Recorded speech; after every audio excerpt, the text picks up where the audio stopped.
Hey y'all, it's Bucky and welcome back to our channel. Let's sit down, let's have a discussion about honestly something that I've never talked about on the internet, and let's get into it. Body dysmorphia disorder, a mental illness involving obsessive focus on a perceived flaw in appearance. And these flaws, they can be minor, they can be imagined. Y'all, that is something I have struggled with my entire life, and we're going to talk about it today. In my last video, if you didn't watch it, I talked a little bit about how I felt like mukbangs, that whole trend on YouTube, kind of ruined my life. I talk about my weight loss struggles and my body issues. But today I want to dive in a little bit deeper and kind of share something that the people close to me kind of know that I have. And it's something that I've struggled with, obviously, from a very young age, but that is body dysmorphia. Body dysmorphia, you just see yourself, for one, ugly, and two, just like huge, like you're obnoxious, you're just almost disgusting to look at. At least that's my experience with body dysmorphia. And this is something that happens to me not only when I'm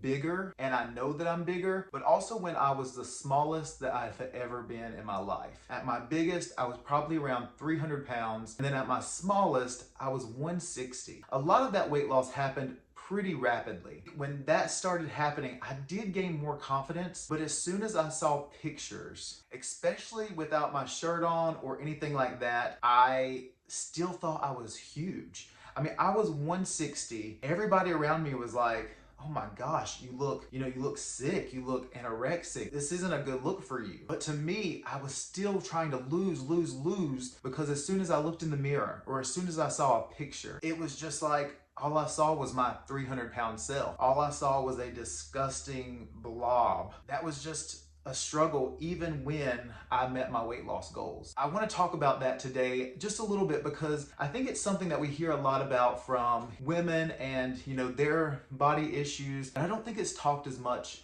for men. And I think it's just as prevalent for men to have these issues. I never found a fix. There's sometimes I think, I like what I look like. Then there's other times where I'm still, ugh.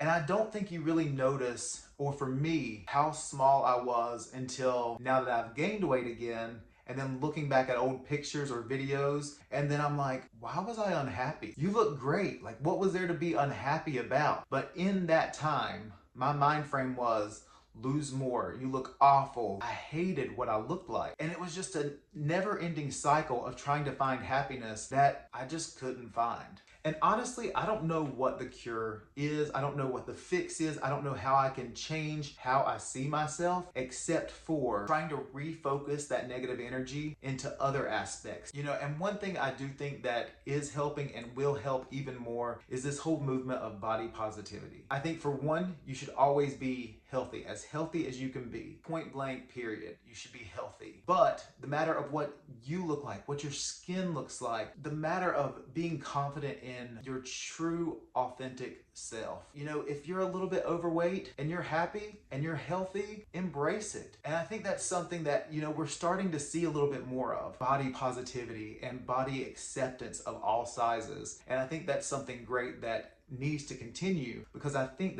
that would have helped 10-year-old Bucky, the 16-year-old Bucky who was 300 pounds in high school, not confident at all. Obviously, high school already has its ups and downs. Me battling who I am with my sexuality combined with me being overweight. I just think it took, honestly, me going to a very dark place for me to be able to make that change and start losing weight.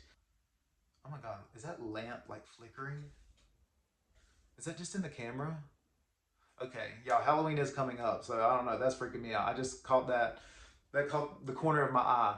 So I don't know where I was at. But basically, I think it took me getting to a dark place to kind of change my life and to focus more on not only losing weight, but looking at myself differently. That's something that 32 years in the making, I'm still not there. I still look in the mirror and will cry and will be like, I think Brandon gets so annoyed because I will look in the mirror and I don't even know why I'm really sharing this, but I will look in the mirror and just yell at myself. If I put a shirt on and Brandon's like, oh yeah, that looks good. I look in the mirror and I'm like, this is hideous. And then I start yelling and I'm like, what are you talking about? Why would you lie to me? And he's like, no, it looks good. I wouldn't lie to you. He's helped me tremendously in just being more confident. That is one thing that, I love about him. He definitely makes me such a better person, and continues to do that even 13 years from when we started dating. And now that we're married, gonna start a family, I think he is the blessing to my life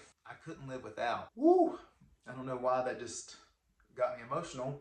I think my biggest struggle, especially during COVID, was, I was gradually gaining weight as I was filming these mukbangs, and we weren't really going anywhere. We were staying inside. We had sweats on, we had, oversized shirts on. We just never had to really dress up and go anywhere. So whenever the world started opening back up and I started having to meet clients, get dressed up every single day, it started resurfacing again, because I was having to look in the mirror more often. And then half my clothes didn't really fit like they did, and then that was triggering. And then I would look and just hate again what I look like, what this shirt looked like on me. I had to, wear a button up that was too tight, but I was like, this was my favorite button up. So it was just like another domino effect of re-triggering my body dysmorphia, just because I had to go back into the real world. I don't know why I shared this video except to share my story, and if other people out there struggle with this like I do, then for them to know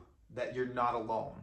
And body dysmorphia can happen to anyone, no matter what size you are. You have to acknowledge all of it is valid, and all of it is equal in how serious it is, because it can lead to really, really, really bad depression. And that's happened to me. I'm lucky enough to have Brandon by my side to help, pick me back up, and to show me, the other things about me that's great, and to tell me, no, you look fantastic. Like, I love how you look.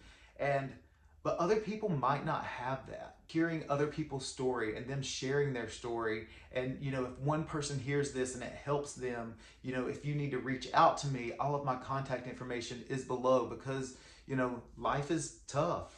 I mean, you're gonna come through so many obstacles, and this is just one out of many that I went through that I think needs to be talked about more. And I think since there's not really a fix or cure for body dysmorphia disorder, it's a mental illness, and obviously mental illnesses across the board need to be spoken about more. The stigma behind them needs to go away. What I do want to say is, if you're out there and you're watching this and you are struggling with body dysmorphia disorder, the number one thing that I can tell you, and it's something that I had to learn, was don't avoid social situations and social interaction because of it. I know it can be hard. I know you can look in the mirror and just be like, I'm not going out. I hate what I look like. I have nothing to wear.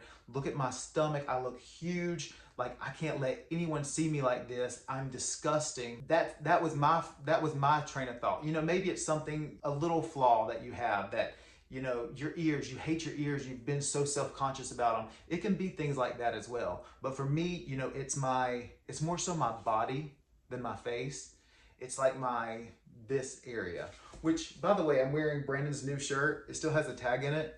And basically, I'm just wearing it to make him mad. He literally just bought it, hadn't worn it yet, and I was like, haha, this will be funny. Don't avoid being social. Try not to let that stop you from living your life.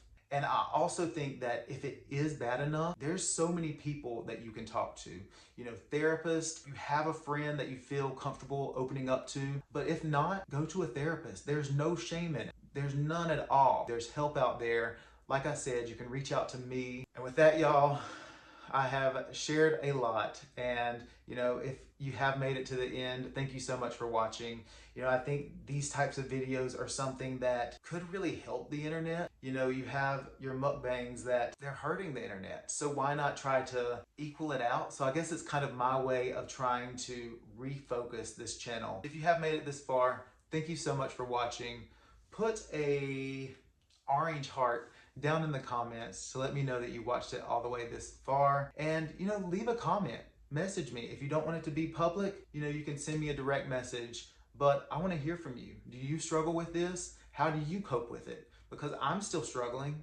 So if you have any any pointers that you could share with me, that would be great. I am on my weight loss journey right now. I had just had my weigh-in yesterday. So I think the last time we spoke, I was 20 pounds down. So I was 26 pounds down at our last weigh-in yesterday. I still have a long way to go. I still have a long way to go, but the numbers on the scale don't matter as much as how you feel about yourself and your happiness. That's what really matters. All right, y'all. Thank you so much for watching, and I'll see y'all in the next video.